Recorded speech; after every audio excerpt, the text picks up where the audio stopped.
आज के दैनिक भास्कर में एक टिप्पणी छपी है।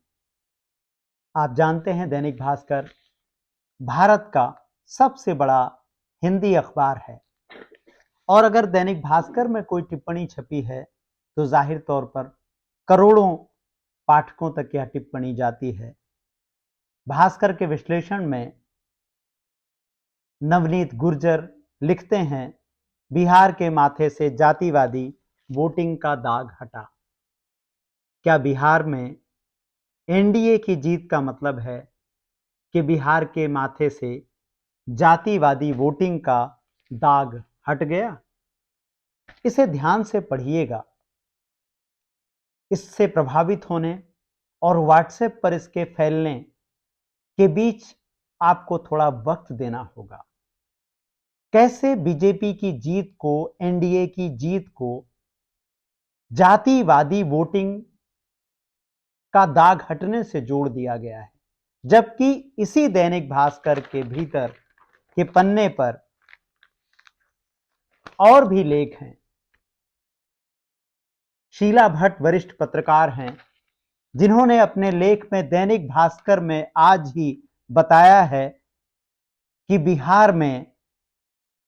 बिहार के समाज से यादव और मुसलमानों को छोड़कर सभी जातियों की गोलबंदी इस बार एनडीए के पक्ष में हो गई। तो भास्कर का एक लेख बता रहा है कि जातियों की गोलबंदी एनडीए के पक्ष में हुई और दैनिक भास्कर के वरिष्ठ संपादक भास्कर विश्लेषण में लिख रहे हैं कि बिहार के माथे से जातिवादी वोटिंग का दाग हट गया।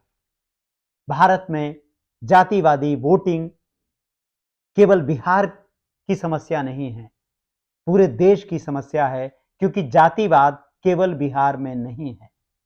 अब तक बीजेपी को ऐसी प्रचंड जीत कभी बिहार में मिली ही नहीं, इसलिए बार बार यह बात आपके दिमागों में ठूसी जाती थी कि असल में जाति की वजह से बीजेपी वहां हार जाती है, जबकि पूरे भारत में सभी राजनीतिक पार्टियां केवल और केवल जाति समीकरण के आधार पर ही टिकट देते हैं। तो सारा दोष जनता पर मढ़ना और एक जीत को जातिवाद से जोड़ देना, यह कितना सही है, इसका फैसला आपको खुद ही करना चाहिए।